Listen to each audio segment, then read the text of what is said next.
गोविंदपुरम गांव में गायत्री और नंदन नाम के पति पत्नी रहते थे। वो दोनों लड्डू गोपाल के बहुत बड़े भक्त थे। उनकी शादी को 4 साल हो गए, लेकिन उन्हें कोई औलाद नहीं थी। नंदन गांव के जमींदार के खेतों में काम करता था। नंदन के काम पर जाने के बाद गायत्री अपने लड्डू गोपाल को नहलाती, कपड़े पहनाती और उनके लिए भोग बनाकर उन्हें खिलाती। ये लो, मैंने अपने हाथों से आपके लिए खीर बनाई है, और ये देखो माखन भी है। मेरे लल्ला को पसंद है ना, खाओ। गायत्री जो भी लड्डू गोपाल को खिलाती वो खुशी खुशी खा लेते। लड्डू गोपाल, अब मेरी सूनी गोद भर के सचमुच मेरे गर्भ से जन्म लेकर मेरी गोद भर दो ना, और समाज जो मुझ पर बांझ का कलंक लगाता है उसे हटा दो। शाम को नंदन काम से लौट आता है। ये लो गायत्री, कल हमारे लड्डू गोपाल को इन लड्डुओं का भोग लगाना, इन्हें बहुत पसंद है ना। उन दोनों की भक्ति देख लड्डू गोपाल ने उन्हें आशीर्वाद दिया और ठीक 9 महीने बाद गायत्री ने एक बेटे को जन्म दिया। दोनों ने उसका नाम कान्हा रखा। अब वो पहले से भी ज्यादा लड्डू गोपाल का ध्यान रखने लगे, साथ ही अपने बेटे कान्हा पर भी खूब ध्यान देते। धीरे धीरे कान्हा 6 साल का हुआ तो वो देखता है कि उसके माता पिता लड्डू गोपाल की खूब सेवा करते। एक रोज उसने अपनी माँ से पूछा, माँ, ये कौन है जिनकी आप इतनी सेवा करती हो? बेटा, ये तेरा बड़ा भाई है। जैसे तू मेरा बेटा है वैसे ही ये भी मेरे बेटे हैं। तो क्या मैं अपने भाई के साथ खेल सकता हूँ? हाँ हाँ, जरूर। अब कान्हा हर वक्त लड्डू गोपाल के साथ खेलता और उन्हें अपने साथ ही सुलाता। कुछ दिनों बाद नंदन ने कान्हा का एडमिशन एक स्कूल में करवा दिया। बाबा, मैं लड्डू गोपाल को भी अपने साथ ले जा रहा हूँ, ये भी तो पढ़ाई करेंगे। नहीं बेटा, ये पहले से ही बहुत ज्ञानी और बुद्धिमान है। लेकिन कान्हा का पढ़ाई में बिल्कुल भी मन नहीं लगता। गायत्री लड्डू गोपाल से प्रार्थना करती है, हे लड्डू गोपाल, मेरे कान्हा की पढ़ाई में मदद करो। फिर एक रोज लड्डू गोपाल एक बच्चे का भेष बदलकर राधा के साथ आए और कान्हा से मिले। मेरा पढ़ने का बहुत मन करता है, क्या तुम हम दोनों को भी अपने साथ स्कूल ले चलोगे? तुम कौन हो? मेरा नाम गोपाल है, यहीं पास के ही गांव में रहता हूँ, और ये मेरी दोस्त राधा है। मैं तुम्हें अपने साथ स्कूल तो नहीं ले जा सकता, लेकिन मेरा पढ़ाई में मन नहीं लगता, तो क्या तुम मेरी जगह स्कूल चले जाओगे? ठीक है, लेकिन ये बात किसी को पता नहीं चलनी चाहिए। ठीक है। गोपाल ने चुटकी बजाते ही कान्हा का रूप ले लिया और कान्हा का बैग लेकर लड्डू गोपाल स्कूल चल दिए। साथ ही राधा भी स्कूल स्टूडेंट बनकर उनके साथ चल दी। सारा दिन उन्होंने खूब मन लगाकर पढ़ाई की। साथ ही लंच टाइम पर लंच करते और दूसरे बच्चों के साथ खेलते और उनकी पढ़ाई में भी खूब मदद करते। शाम को जब वो दोनों स्कूल से लौटे तो उन्होंने जो भी स्कूल में पढ़ा था वो सब कान्हा को बहुत ही अच्छे से समझाया। कान्हा को सब अच्छे से समझ आ गया।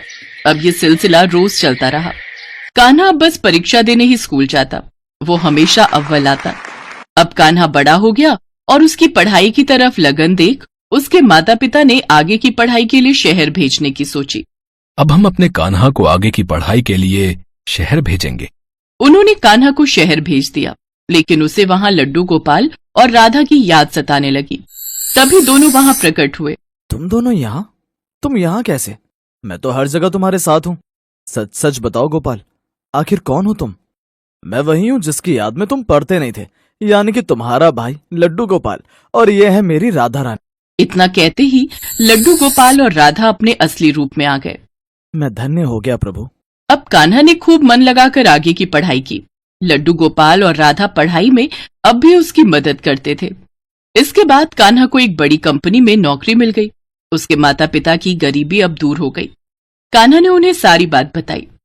मैं तो पहले से ही जानती थी कि मेरे लड्डू गोपाल हमेशा हमारी मदद करते हैं। आज हमारी खुशियों का कारण वही है। तीनों ने लड्डू गोपाल और राधा रानी को धन्यवाद दिया।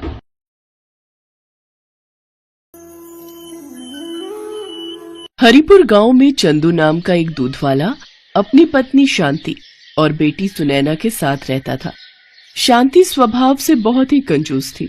वो कभी भी किसी को 1 रुपया भी दान में नहीं देती थी। ओ सुनैना, ये दूध का भरा गिलास किसे देने जा रही है? माँ, वो एक बूढ़ी अम्मा दरवाजे पर खड़ी है, उन्हें बहुत भूख लगी है। माँ, हमारे पास तो बहुत सारा दूध है, मैंने सोचा थोड़ा सा दूध अम्मा को दे दूं। बड़ी आई गरीबों में फालतू का दूध बांटने वाली। ला इधर ला ये दूध का गिलास। पता है कितना महंगा दूध है ये? पाव भर दूध ऐसे ही दे दूं। और ये सब छोड़, तू जाकर ये मक्खन गांव में बेच कर आ। सुबह दूध बेचने गई तो मेरे पैरों में अभी तक दर्द हो रहा है। और कभी कोई कहे कि मक्खन के पैसे तेरे बापू को देंगे तो तू साफ बोल देना कि ये हिसाब अलग है और तेरे बापू अभी 8-10 दिन बाद ही शहर से लौटेंगे, तब तक इंतजार थोड़ी करेंगे। ठीक है माँ। सुनैना मक्खन बेचने चली जाती है। मक्खन ले लो मक्खन, ताजा ताजा मक्खन। अरे सुनैना बेटी, आज तू मक्खन बेचने आई है? सुबह दूध शांति दे गई थी। तेरे बापू घर पर नहीं है क्या? हाँ काकी, बापू कुछ दिनों के लिए शहर गए हैं। माँ सुबह दूध बेचने आई थी पर उनके पैरों में दर्द था, इसलिए अब मैं मक्खन बेचने निकली हूँ। अच्छा, ला 1 किलो मक्खन कर दे। और फिर इसी तरह सुनैना गांव में मक्खन बेचकर घर लौटी। उसके पास बहुत सारे पैसे थे। ये देखकर शांति खुश हो गई। अरे वाह, सुबह दूध की भी अच्छी कमाई हो गई और अब साथ ही साथ मक्खन भी बहुत अच्छे दामों में बिक गया। माँ, जब तक बापू नहीं आते तब तक मैं मक्खन बेच आऊंगी, इससे तुम्हें आराम मिलेगा। ठीक है, पर मक्खन अच्छे दामों में बेचना ताकि हमारी अच्छी कमाई हो। अब सुनैना रोज मक्खन बेचने जाने लगी। एक दिन सुनैना मक्खन बेचने जा रही थी।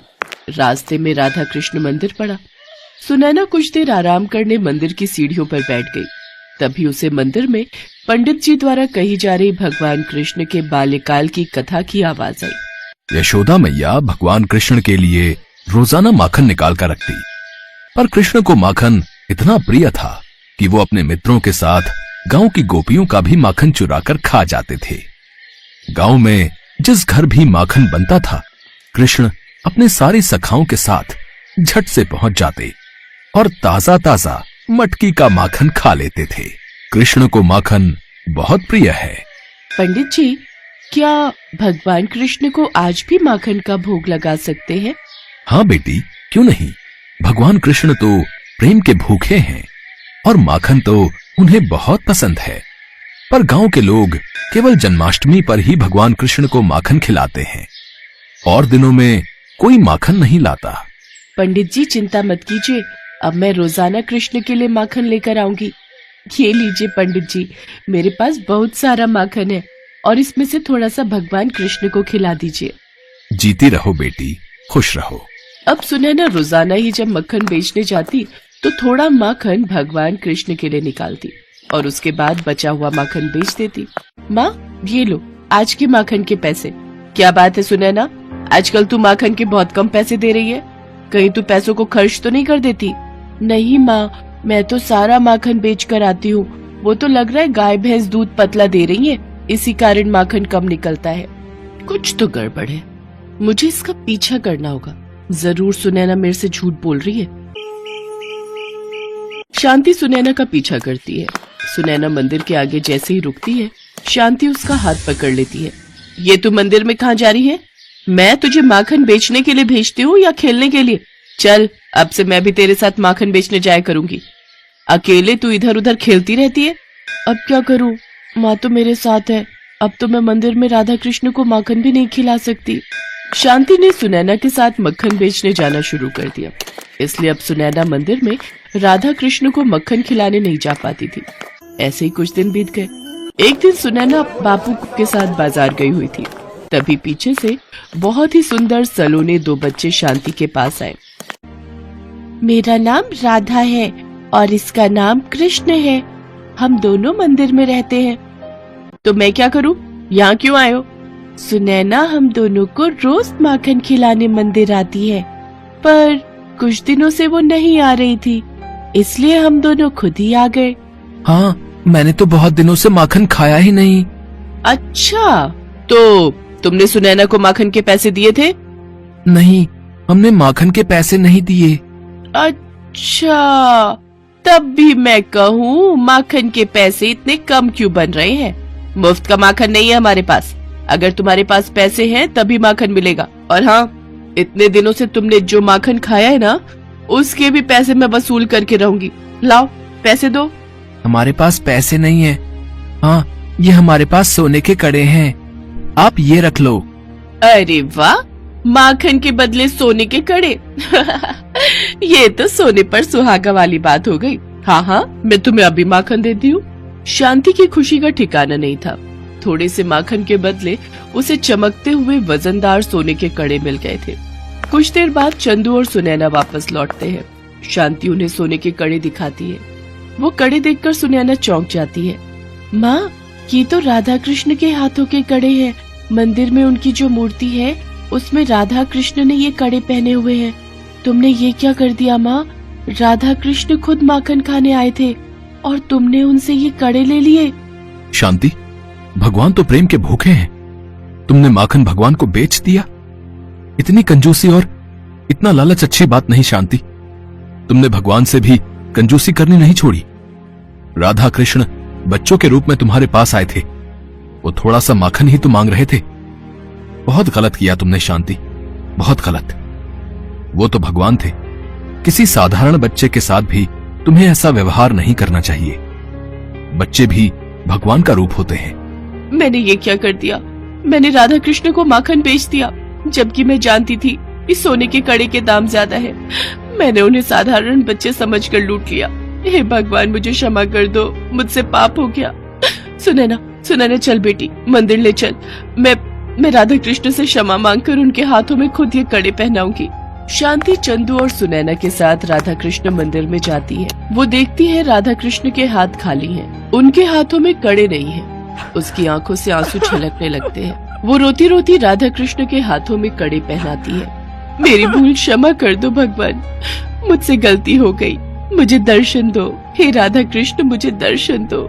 शांति की प्रार्थना पर राधा कृष्ण उसे दर्शन देते हैं। शांति, चंदू और सुनैना तीनों राधा कृष्ण के सामने शीश झुकाकर खड़े थे।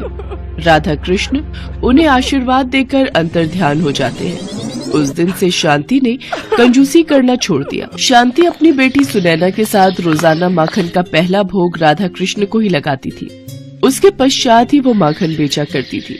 शांति ने गरीब और मजबूर लोगों की भी सहायता करनी शुरू कर दी थी और अब वो दान पुण्य किया करती थी।